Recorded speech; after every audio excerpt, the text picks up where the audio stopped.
Okay, hello. My name is Catherine Brown Ramsperger, and welcome to Step Into Your Story Hour. I am an author and coach and a speaker, and I welcome everybody who's here. It's my joy to connect readers and writers. And you can find more about me at shoresofourSouls.com. So today we have Amanda Zieba, who is an incredibly prolific writer. Amanda is also a teacher. She taught middle school, which I think is a feat in and of itself, and self-described word nerd. She lives in Wisconsin with her husband and sons and a large extended family that we'll talk more about. The book we'll discuss today is her third one for adults, and she's also written 6 books for children and young adults. Congratulations. And this is the book we're talking about today. It's a novella. It's the very first novella that I've featured. A very pastoral, calming cover. I love it. Thank you. And here's what it's about. Kelly, Lindsay, Mia, and Harper grew up not only as cousins, but as best friends. Kelly had always been the dreamer, and Lindsay the one with all her ducks in a row. Mia claimed the role of wild child the day she was born, and Harper will be forever the baby. Separately, they are flawed, but together the Ames cousins are convinced they can do anything. Unfortunately, including opening a bookstore that was a tribute to their late mutual grandmother. Unfortunately, their vision of tribute seems to be jeopardized at every turn. A surprising pregnancy, mysterious deliveries to the store, a deployment, and most unexpected time with each other threaten to collapse the entire operation. This new novella from Amanda Zieba explores the tribulations of being a woman in today's high expectation world, and I can't wait to read the excerpt that shows it so well. The complexities of close-knit families and the power of friendship. So congratulations on your book, Amanda. Anything you want to say? Welcome before I read the excerpt. No, I'm just so excited to be here today, and thank you so much for having me. I'm really looking forward to talking about this book with you guys. It's always my pleasure, and I know people that watch feel the same way. So thanks for being with us. So this is a very fast read. I want to say that. It's also a fun read. And I'm going to see how far I can go because this is such a wonderful excerpt. Yeah. And that's part of being an entrepreneur. What just happened? You're supposed to be at the neighbor's house, and I said, you can't come home right now, but they always are. It's called Murphy's Law of Motherhood. So, and it's always so wonderful to see them. Okay, so no matter how expertly Lindsay attempted to arrange her schedule, there didn't seem to be enough hours in the day to meaningfully touch everything that needed her care. Her children, her job, Kelly, and the babies, the bookstores. The bookstore is just one. Monitoring and updating need-to-know individuals on Joel's status. Mia, Harper, her husband. Now that's a lot of characters that I'm not going to fill everybody in on right now, but you'll get to know them really well. Her husband, he seemed to be slipping through the cracks of her day more often than everything else. They worked excellently as a team, tapping in and out as one came and the other left. They never guilted one another for their time away or their never-ending lists of tasks to complete. Where one fell short, the other one picked up the pieces. Lindsay could not have asked for a better partner in life, but what she would like is a few less tasks that required her attention and a little more time with Dan. 3 dots danced across the screen of her phone. She waited while Dan drafted his response. So they make a date for a dessert date. And then the book continues. Lindsay thought about going inside, but instead continued to back out of her driveway. A quick trip to the Culver's drive-through window and an even faster apparel change once she got back home helped improve her mood. With her takeout lunch spread around her, she sat at the kitchen table. Her laptop had barely made it past the welcome screen when the doorbell rang. Lindsay sighed, stood up, and walked to the front door. "Hello, Auntie," Melanie cooed as Lindsay opened the door. Lindsay again cursed Dan for canceling their lunch date. "Melanie," Lindsay forced out cheerfully, "so nice to see you." Melanie blatantly looked Lindsay up and down, taking in her sweat capris, messy bun, and glasses. "I guess when one cousin is tied up, the others pitch in, huh? You look exhausted."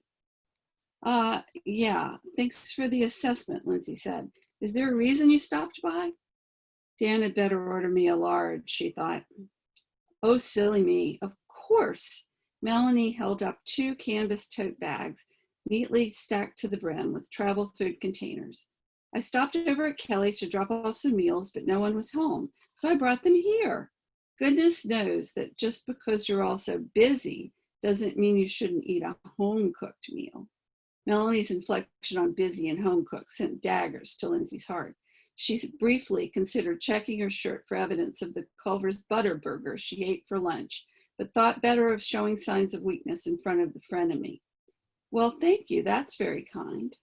Lindsay extended her hand to take the bags when Melanie stepped back. "Oh, no, sweetie, I can bring them into the house for you." Lindsay knew she wouldn't have to check for evidence on this one. She was 100% positive her house was a disaster. Mountains of clean laundry waiting to be folded lay piled on the couch in the living room.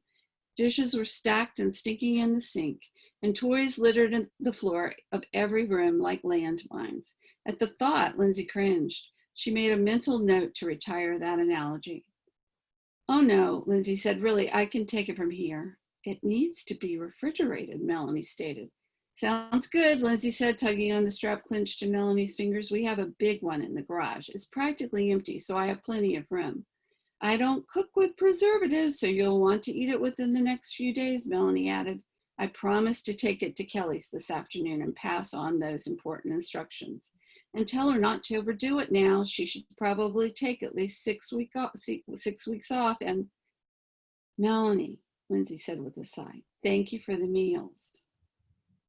Melanie straightened her shoulders. "Well then, congratulations to you all." "Thank you. And when you're all done, I'd like my bags and Tupperware back, please. I've marked my name on all the bowls and lids." "Of course." Free from the burden of the meals to deliver and apparently no more wisdom to impart, Melanie turned away from the front door and walked quickly to her waiting SUV in Lindsay's driveway. When she was out of sight, Lindsay nudged the door shut with her knee and then carried the food to the garage. Just as she was about to begin making room in the not-so-empty refrigerator, her phone rang. She left the bags of food sitting next to the refrigerator and ran inside. It was Kelly. "Hey," she said cheerfully, "guess what?" For the 3rd time in an hour, Lindsay forced emotion she didn't feel. "What's up?" she asked. "We're coming home," Kelly said. "All the boys passed their car seat tests and the doctors gave us the green light. We're working on our discharge paperwork now." "Kelly, that's great news," Lindsay said, hoping she sounded enthusiastic. "I'm so happy for you. We're having dinner at my house to celebrate. Nothing fancy, just ordering pizza. Come around 5, okay?" Lindsay wanted to say no. How many times have we all been there? She did not want to spend several hours serving food and washing dishes and wrangling more children than she personally produced, even if it was only a pizza. She wanted to sit in bed with her husband and eat ice cream. "Lindsay, are you there?" Kelly asked. "Will you come?" Lindsay checked her watch. She had just enough time to finish up a project itinerary for a client, pick up the girls, and drop off a final invoice for a different client. "Yep," she said with all the gusto she could muster. "I wouldn't miss it for the world." "Great, see you at 5, Kelly said. "Oh, and can you pick up the pizzas on the way?" So this leads to a little sarcasm and probably the biggest blow up of the book. I mean, they get along really, really well. And the reason I chose it is because it is such every woman's, every mother's life, especially if you're it's any family right now during COVID, but especially if you're in a big family and you feel responsibility and obligation and you're torn in two, and which family is it and which house, and the other part of it I loved was the projection of this because of this scene, because Lindsay is super mom, she's super woman, and there's a lot of Melanie that she's probably projecting. Melanie's an extreme, but it's such a turning point for the family and for Lindsay, and I absolutely loved the scene. Other people did too, and then we're going to get to questions. Krista says, Close Waters was a feel-good read that kept me turning the pages to find out what was next. I felt like I could relate to each of the characters at different parts of the book. I loved that it took place in Wisconsin, hoping for a sequel to see what happens next with the cousins. Me too. Someone else whose last name is Ruska says, plan to meet your new best friends in Mia, Lindsay, Harper, and Kelly, cousins, who come together to open a bookstore in small town Wisconsin. Every family has tough times, but great families get through together. Close Quarters will renew your faith in the power of love and inspire you to set goals of your own.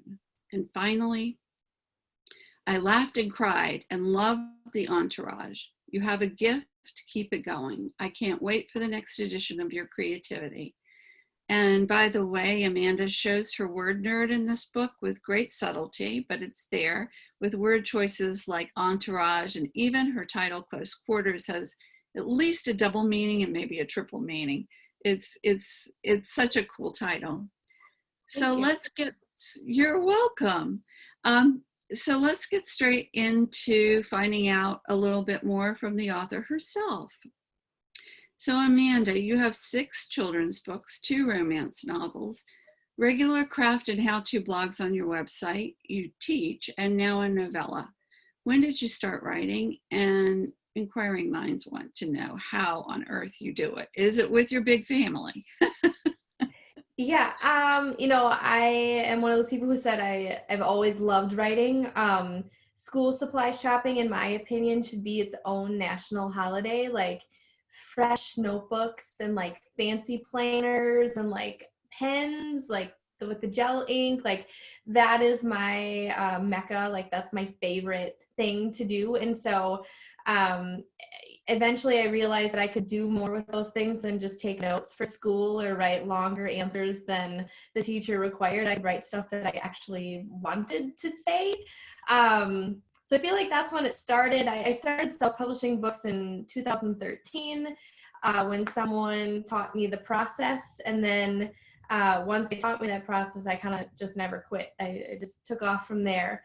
I get things done by to-do lists. I make a big list. I put, each item on a certain day of the week, and then I just really try not to worry about it until I get to that day of the week. So I'm just kind of hyper focused on what needs to happen next. And when that's done, I just move on to the next thing. So to-do lists, that's how I get it done. Well, that makes sense. I love scratching those things off. Yes. Yeah. I know, it's such a feeling of I did it. And then you have another, like the problem is when you have bullets underneath the bullets. That's my issue. You could probably help me with. But other than that, it is such a great feeling. So what do you find the differences and similarities to be between writing for children and writing for adults? I found I myself, having done both, but not books for children, just National Geographic Kids, find it similar except for vocab, but it might be tone, it might be, obviously you're not going to put a bunch of curse words in a child's book, but I'd love to hear your opinion. Yeah, I actually think that writing for children is much harder than writing for adults because and maybe this is because I was a teacher, I know all the different components that should be there, right? Like the correct vocabulary for that age level and what they're studying at school and the curriculum contents that you could embed and the back matter that would be helpful to educators. I feel like there's so many more pieces that you have to critically consider for kids' books. And when I tell an adult story, I feel like I just have to make it a good story. Like there are fewer constraints about what I can and can't do and what is and isn't acceptable. And so I feel like writing for adults is easier. I also was surprised by how, so when you write a kid's book and somebody buys it, typically they give that book away, like to a child or a niece or a relative or someone. And so you're, as an author, you're one step removed from the purchaser. And so I don't often I don't often get feedback from kid readers because I'm not connected to them, right? But when you write books for adults, I can't tell you how many times people will tell me, like at the grocery store or send me a Facebook message or, you know, at church, like, I finished your book this week and I just loved it. And it sounds kind of vain and shallow, but that feels really good when people not vain and shallow at all. It's when people do that. Appreciating effort. Yeah. And so it's motivating to have people say, you know, when is the next book coming out? And so because of all of those reasons, I feel like adult stories are easier to write and easier to sell too, than kids' books. So adults are a little less critical about their own reading material than they are about the reading material they pass on to kids in their life. So that makes them a little bit easier to sell too. That's interesting. And it's usually connected to a curriculum, at least in your mind as you plan it out? In my mind it is, because as a former educator and like things have gotten tighter as far as what you're allowed to teach in school, as far as like how much time you have for things, and there's less fluff and less like, oh, I just really love this book so we're going to use it, and more like, how can this book help me achieve my curriculum goals that I'm required to teach? And so in order to make it as enticing as possible for an educator to use a book I've written, I want to put in that extra effort to make sure that it connects to curriculum and to Common Core standards, and it uses the right vocabulary that they, you know, will encounter in social studies or science or, you know, whatnot like that. So it just takes, I think, a lot more critical thought. Yeah, well, thank you for that perspective. It's a teacher's perspective as well as a writer's perspective, and I value that. And I know other people will get a lot out of it. Parents and grandparents, even if they've never taught, even if they've never written. So let's talk a little bit about this novella, which was my favorite of your adult books. I've read it. It's so real. It's right there in the grittiness of women's daily lives. It is so uplifting, but it has real dilemmas and real conflict and real tragedy, really, but you handle it deftly. I mean, nobody's going to cry over this book. So how did you find yourself drawing from daily life as a teacher, wife, mother, and writer? So this book is very much a mirror of my own life. On my mom's side of the family, I'm one of 10 cousins. 8 of us are girls. And we Snapchat and text message daily. Like if I were to open up my phone right now, it probably has a Snapchat from at least 2 of my cousins. And this relationship that we have and the childhoods that we had together and still the family vacations that we do, they're such an important part of my life. And I thought that that was really special, that this friendship, relationship, family thing that we have going on. And so I wanted to write a story about it. And I figured 8 storylines was way too many. Even George R.R. Martin, you know, did 7, and that was too much for some people. So I condensed it down into 4. And then it just kind of came out as far as, you know, different cousins' personalities mishmatched together, and how their lives are different but the same, and the way that they help each other and the way that they drive each other crazy. It all just mixed together in this one fun story. And I love stories about books. Like books about books are some of my favorites. So I was like, let's do a That's obvious. bookstore. In my other novella series, Champion Chocolatier, it's about a woman who runs a chocolate shop. And I had so much fun designing Emmy's store and like how, thinking about how she would market it and how she would decorate it for the holidays. I was like, ooh, let's do a bookstore. That would be even more fun than a chocolate shop. So I think I'm an entrepreneur at heart too. And if I just write about different businesses rather than actually open them on my own, I'm saving myself a lot of money. That is so cool. And it gets the reader so into the story world too. A lot of authors have problems with that. And so that is a wonderful talent as well. So let's go to Facebook questions and comments for a few minutes. And I want to welcome Kaylee Mullis again. And Kaylee's going to read questions. Hello, everyone. I hope you're all having an amazing week and staying healthy. So we have a few questions here. So the first one you sort of went over, Amanda, just a few moments ago, but we have a question from Tatiana Ramsperger, and she's wondering why you chose to write about your cousins. She's read many books about friends, but not so much about cousins. So you kind of elaborated that you're close to your cousins, but is there anything you want to add to why you wanted to write about your cousins?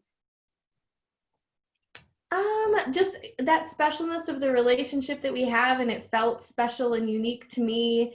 I guess I wasn't necessarily even thinking about, there aren't books about cousins. It just felt like a good story. I'm sorry, that's probably not a great answer.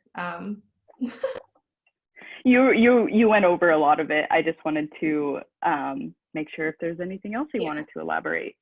And then we have a question from Noelle Puglisi. So she says, from the excerpt, Lindsay sounds like she's on the verge of exhaustion. Did this happen to you in your life?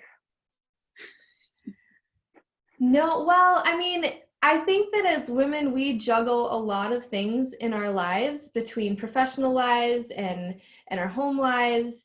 And like, I'm a people pleaser, so I work really hard to make sure that if everybody in my life is happy, then I'm happy too. But if somebody's upset, and so I just, I let that part of myself come out in Lindsay. And I'm super blessed that I have a great support network so that if I do get to be feeling that anxious way, I can offload some things or I can ask for some help. But I know there are other women who either won't ask or they don't have anybody to ask. So I felt like it would be a relatable thing for a character to experience. I really related to it. I do get exhausted at times. So. I'm not even a mother. And from the excerpt, I was like, I feel this energy so much. And then we have a comment from Colette Puglisi. She just said, agreed, I love school supplies. And that is my mother. And I also love school supplies. So when you're saying that's your mecca, I'm like, yes, completely. I love school supplies. All the pens and planners and stickers are my new obsession, which makes me feel like 8 years old, but I'm choosing not to care. You know what? Life's too short. If it makes us happy, stickers. Right? If yeah. Quarantine purchases. What? Yes. So anything else? Do you have one more question? Yeah, we could wait until the end for that one if we want. Sure, let's do that. Okay. Because I want to get everything in. So we're going to go into a little bit more into craft. Thanks everybody for your questions and thank you, Kaylee. How did you manage the multiple points of view, Amanda? The voices are very realistic and the reader always knows who's speaking, which I think could have been a problem, but it definitely wasn't. Was it difficult or did you just find it really easy? Well, kind of a backstory. Initially, all the cousins had all the names started with a K because I thought that would be something that their mothers would do. And so initially it was Kelly, Kristen, Kelsey, and oh gosh, I can't even remember what the last one was now. But readers were telling me that beta readers were telling me that it was getting really confusing. Like they couldn't keep the four girls apart. And so changing their names to all start with a different letter really helped with that. But mostly I just imagined, so I said there's 8 girl cousins, and it's like there are pieces of each of us, but like really like the youngest 2 cousins are Harper, and like 2 of the middle cousins are Mia, and then 2 cousins are Lindsay, and 2 cousins are Kelly. And so I would just think in my head, like, oh, what would so-and-so say about this? And then like those were the words that I used. So because these are based off of real people, I think that the dialogue came so naturally because I just would imagine what my cousin would say, and then that's what came out. Do you outline, or do you just write? You just. So I'm a pantser at heart. I'm a pantser at heart. Like I just like to write and see what happens. But I couldn't really do that with the story because of 2 things. One, there's a pregnancy in the story. And so certain events needed to line up pretty specifically with the point and stage in pregnancy and birth and post-birth. Also, holidays are a really big deal in my family. And so things like Thanksgiving and Oktoberfest, which is a huge deal in my hometown, those needed to line up to be specific places. So, and then I also had to make sure that each girl, their chapter came up. It wasn't like we heard from Kelly 17 times before we heard about Mia at all. So because of all of those things, right, you organized it really well. Be an outliner. So there's I'll read. So one is Kelly, February, and then chapter 2 is Kelly, April. But then by chapter 3, I think this is true. Why isn't this working? By chapter 3, it's already Lindsay, May. I love that title chapter title, organizing principle you used. It was really organized. Thank you. It was a bit of a feat, and it was a new skill for me because usually, like I said, I don't usually know how it's going to end before I get there because I have to write it to figure it out. So sometimes I would do like, but it doesn't always happen that way. Yeah. Sometimes I would do like 4 chapters at a time. Okay, I know what's going to happen for each of the girls for this next chunk, so I'm going to write that. And then for the next chunk, let's figure out what's going to happen for each of the 4 girls there. And then, just kind of like outlining in bite-sized pieces worked pretty well for this one. Okay. Well, great. And I just want to say that it's one of the hardest things you're going to do is have a chronological or out of chronological timeline that you have to fit everything into, because you find yourself in the last draft going through and seeing that you're talking about the wind blowing, but it's June, like, blustery day, and it's the middle of June or 4th of July or something. So congrats on that. It's not an easy feat. So I just wonder to finish before we talk just slightly about self-publishing, because you're making such a great success of it.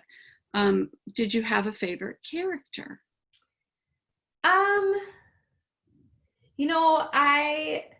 I see parts of myself in Kelly and parts of myself in Lindsay.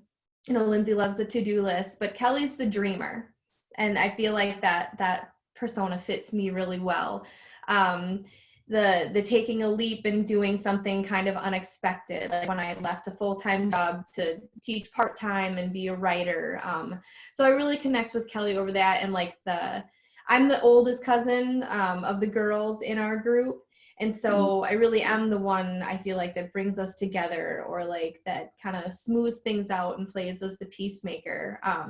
So I probably relate to Kelly the most, but pieces of Lindsay, I think, a little bit too. But I love them all for different reasons, just the way I love all my cousins for different reasons. All your cousins and all our family members. I get it. Not being part of your family, I really identified most with Lindsay. And that's why I chose that segment to read. Although and I used to be, until I was maybe, I don't know, 50, I was exactly like that. It was like, but then I became a middle school mom, and I became, and a writer, and a yada, yada, yada. And I became a lot more disorganized. And there are days I beat myself up over it, but I'm okay, you know? So, but anyway, I really loved Lindsay, and I just wanted, but I loved all your characters.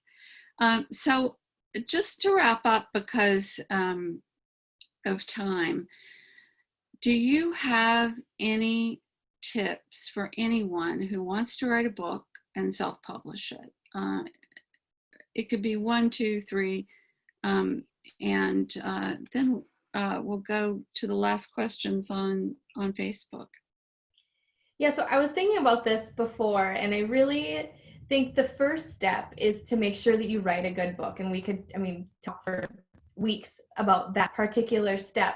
But there has been, and it's getting a little bit better, but there has been a negative stigma about self-publishing, because anybody who takes the time and energy to write a book and self-publish it can do it. There are no gatekeepers. There's nobody telling you no, or this isn't good enough, or we don't like it. Like, anyone can do it.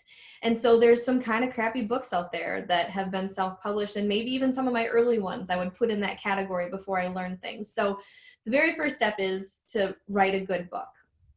Going along with that step is I would absolutely recommend hiring a copy editor to look through your manuscript for grammar errors and misplaced commas and inconsistencies.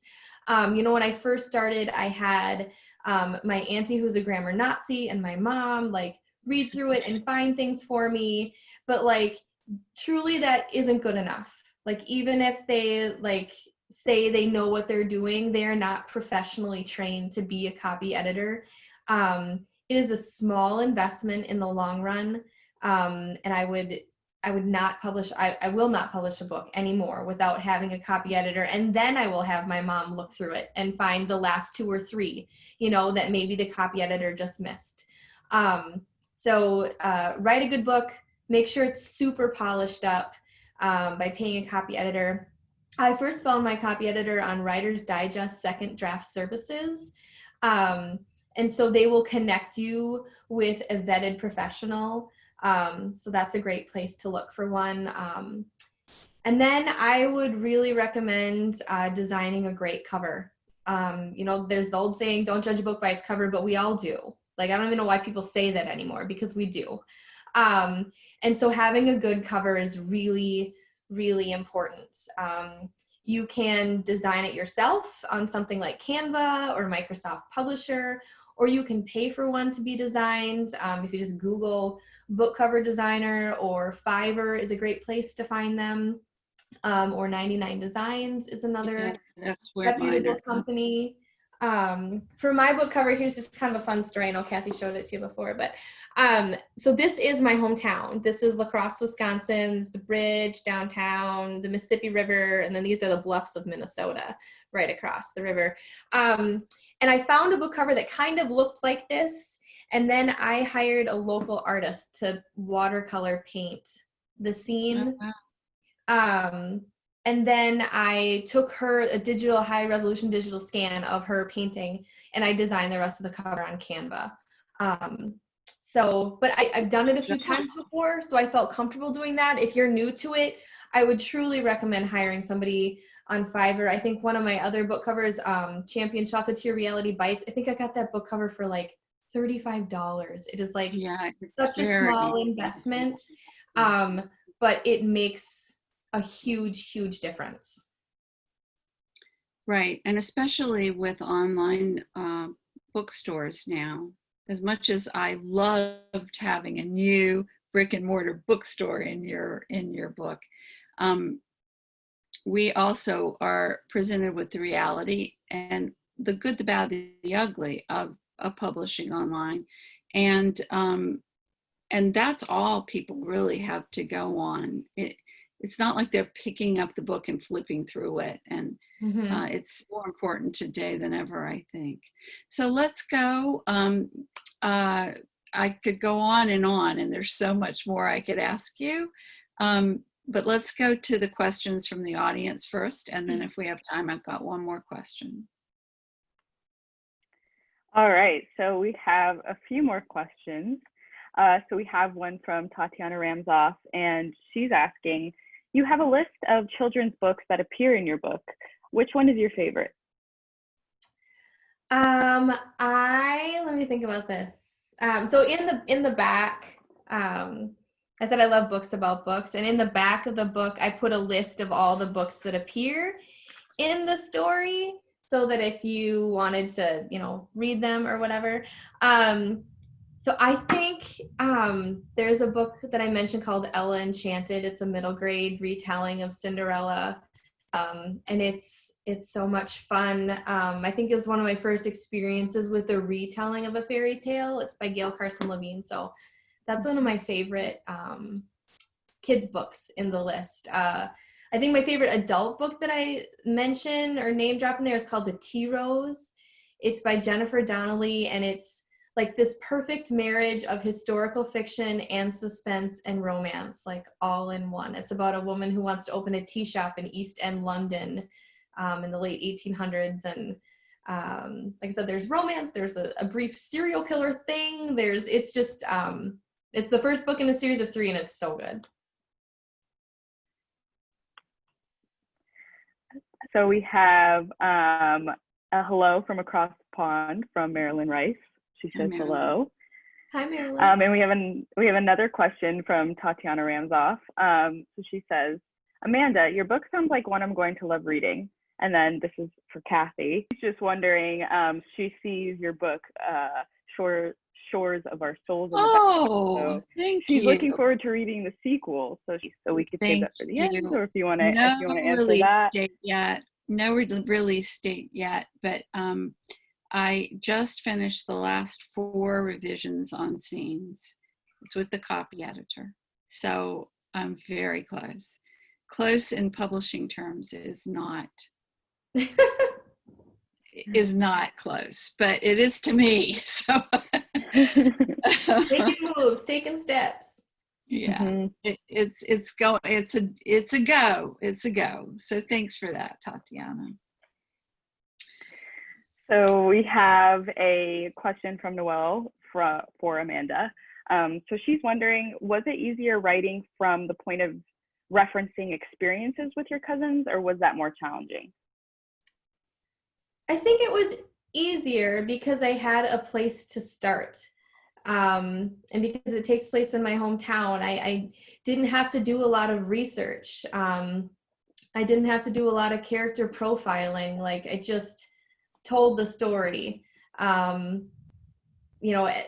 like make-believe, kind of like, what would we do in this situation? And so I think that pulling from experience in this situation really helped the story, and it made it easier for me to tell it. And I think people, Kathy was saying, it felt so real. And that's because it kind of is just a version of our reality. I mean, we don't have a bookstore, but so much of the rest of it is based on truth.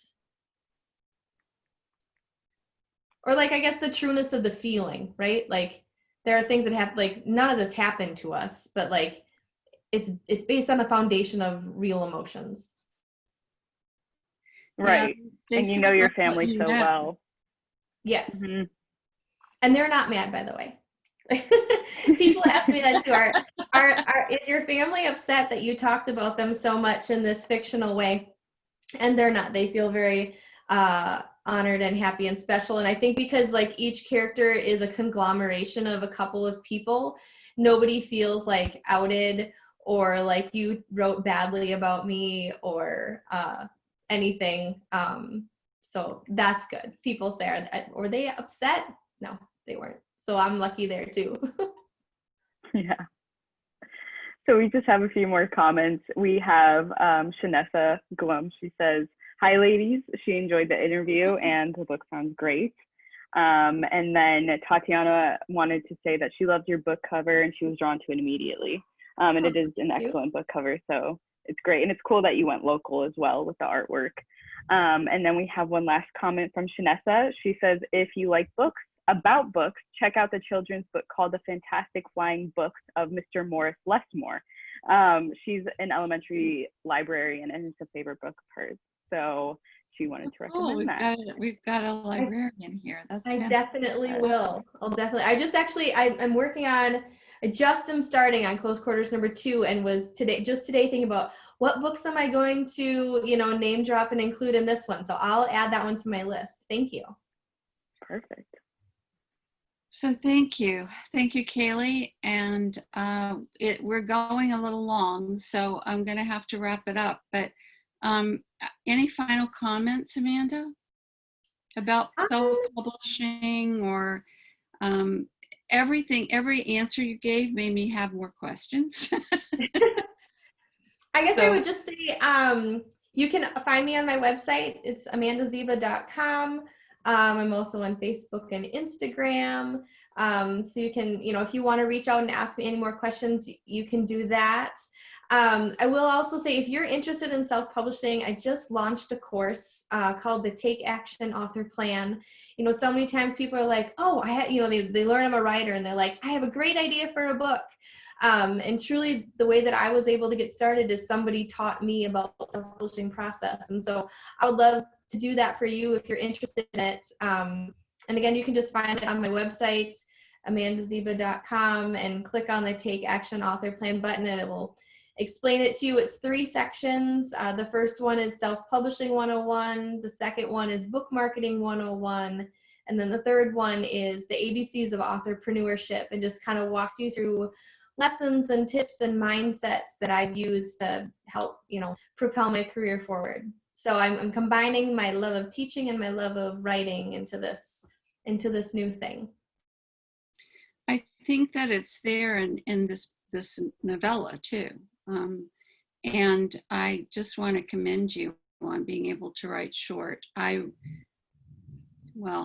Nat Geo, I wrote short. You had to. We wrote to the pica, but I've won awards for my stories, and my novel is award-winning. But I find that in-between space is tough because you have to get so much plot in there, and you do it so well. And I congratulate you. I want everybody to know that I am an Amanda Zieba fan, not just of her books, but of her personality and her teaching ability. That website is full of great information.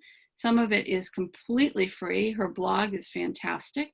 So it's Amanda Zieba, ZIEBA.com. I'm going to sign off, and I always have my tea with my tea bag wisdom. It's always right. And I'll show it. And I'll read it too. I don't expect people, it's like reading. You don't have to have glasses not to be able to read that. Your potential self is infinite. And I think that describes you completely. You do so much. And I applaud you. And everybody read this book. It's great. And it goes fast, and it's fun, and it's uplifting. Thank you so much for those kind words and for having me on today. This was a blast. It was a blast. We'll have to do it again. Take care, Amanda. All right. Bye, everybody. Thanks for attending, everybody. I'm Kathy Ramsperger at shoresofourSouls.com. Join us here every Thursday at 4 p.m. Eastern on my author page for more authors, more books, and more story. Thanks a bunch. Bye.